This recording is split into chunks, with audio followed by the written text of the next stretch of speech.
Hello, church, and here is our devotional for Wednesday, July 22nd.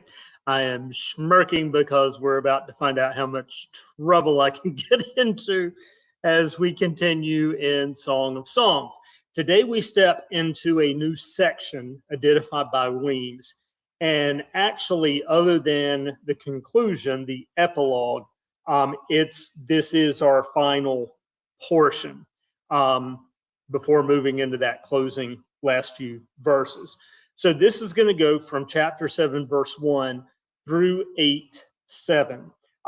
The overarching section she entitles, which I like the title of, Who is this leaning on her beloved? So we're going to be continuing to hear this back and forth between the shepherd, the beloved, our protagonist, and then the daughters of Jerusalem are going to continue to kind of transition the story and move it on. I don't know if you have seen or recall the movie While You Were Sleeping, which had Sandra Bullock and Bill Pullman in it, and just a favorite of my wife's it's a favorite of our movie. It's a favorite movie for us to enjoy. One of the earlier ones we watched in our relationship, and just this cute comedy and good story.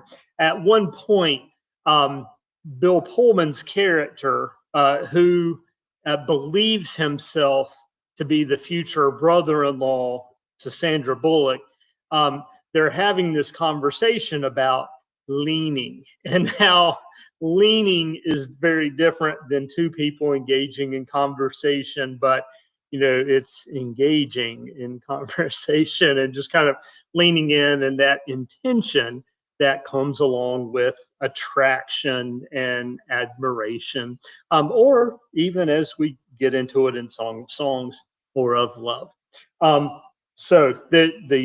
Yeah, you can watch the clip. Maybe I'll find it and just share it with everybody, and you have enough copyright violations like with the Star Wars fiasco that will get everybody in a tizzy again. So a little opening on our overall section, and then today we will be focusing on verses 1 through 9. This block of material, which contains speeches by the protagonist in chapter 7, 10 to 13, our next portion, 8, 1 to 4, 5b, and 6 to 7, the shepherd that we hear now, 7, 1 to 9, and the maidens in 8, 5, propels the entire book toward yet another climactic possibility. The lovers at last experience the passion they have longed for throughout the book. This section consists then of 4 subunits, which are organized around the shifts in speeches. After an unusually explicit seduction speech by the shepherd that we hear today, I apologize in advance for the offensive parts or awkward parts or whatever that was that my mom said. There follows an intimation of the maiden's surrender and her subsequent fantasy of the ideal circumstances for their affair, and the reply of the Jerusalem daughters. The section ends with the wisdom homily extolling the power of love. Interestingly, because so Proverbs and Ecclesiastes are well established in wisdom literature. The Weems makes a very strong argument for Song of Songs also being included in that literature, rather than just as this separate category of love poetry, or however you want to describe that.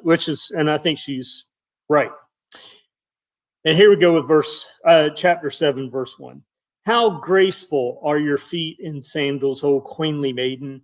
Your rounded thighs are like jewels, the work of a master hand. Your navel is a rounded bowl that never lacks mixed wine. Your belly is a heap of wheat encircled with lilies. Your 2 breasts are like 2 fawns, twins of a gazelle. Your neck is like an ivory tower. Your eyes are pools in Heshbon by the gate of Bath Rabbin. Your nose is like a tower of Lebanon overlooking Damascus. Your head crowns you like Carmel, and your flowing locks are like purple. A king is held captive in the tresses. How fair and pleasant you are, O loved one, delectable maiden. You are stately as a palm tree, and your breasts are like its clusters. I say, I will climb the palm tree and lay hold of its branches. Oh, may your breasts be like clusters of the vine, and the scent of your breath like apples, and your kisses like the best wine that goes down smoothly, gliding over lips and teeth. Before we get into commentary, just a couple things to point out as the goofy person that I am. A few comments. Your belly is a heap of wheat encircled with lilies.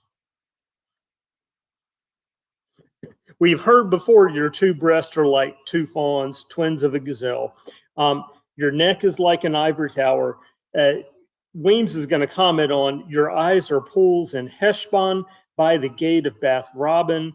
Your nose is like a tower of Lebanon overlooking Damascus. Your head crowns you like Carmel, and your flowing locks are like purple.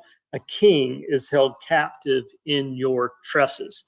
That last line, a king is held captive in your tresses, is the only one that gets the note that the meaning of the Hebrew is uncertain.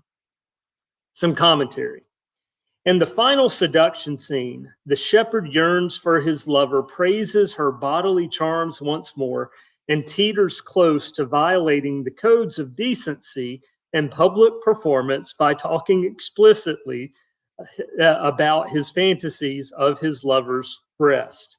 He begins this wasif by praising her feet. This is the first time in the book that the man compliments a body part below the woman's waistline. Wow. And what he has to say about her thighs, navel, and belly is much too personal to take lightly. In fact, his luxurious comments do not sound like the talk of a man who is keeping the required distance between himself and a veiled virgin. The body parts he describes in this wasif are of a more intimate nature than those described elsewhere. So it feels more personal. Yeah, by poeticizing her feet, thighs, and navel, the shepherd's sweet talk has moved from blather to daring. If his daring details of her intimate places were without feeling, commitment, and genuine adoration for the maiden, his description would be pornographic. But he is not a voyeur, peeping vulgarly at a naked woman. He is a man smitten by a woman others overlook. Weems does talk about the titles, and he uses here queenly maiden and just gets into that a little bit. She also spends some time, which she ultimately somewhat dismisses as an unconvincing argument, which is why I didn't get into it in detail here. But she talks about the comparison to some of those armies in previous chapters and the nature of Eastern culture, war dances, and kind of and dances that happen, even making a reference to King Ahasuerus and Vashti, and revealing a lot of the naval. You can think like belly dancers as a part of that. So now our conclusion. To describe the maiden's face, the imagery moves from the mundane to the ethereal. Before, the shepherd was content to compare the maiden's beauty generally to the glory and splendor of capital cities. That was Jerusalem and Tisra.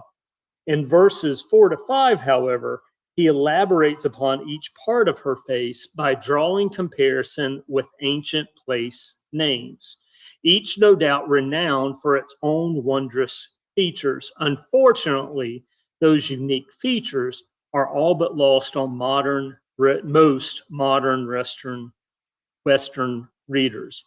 Heshbon, Bath Robin, Lebanon, Damascus, and Carmel.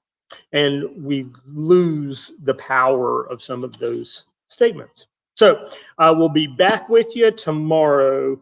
We might do 2 sections together, and I will probably break that up. And we'll keep rolling in Song of Songs, and then probably be finishing up in like another 2 or 3 daily devotionals before we step into the prophet Isaiah. All right. Have a wonderful day. We will see you later, and God's blessings. Bye-bye.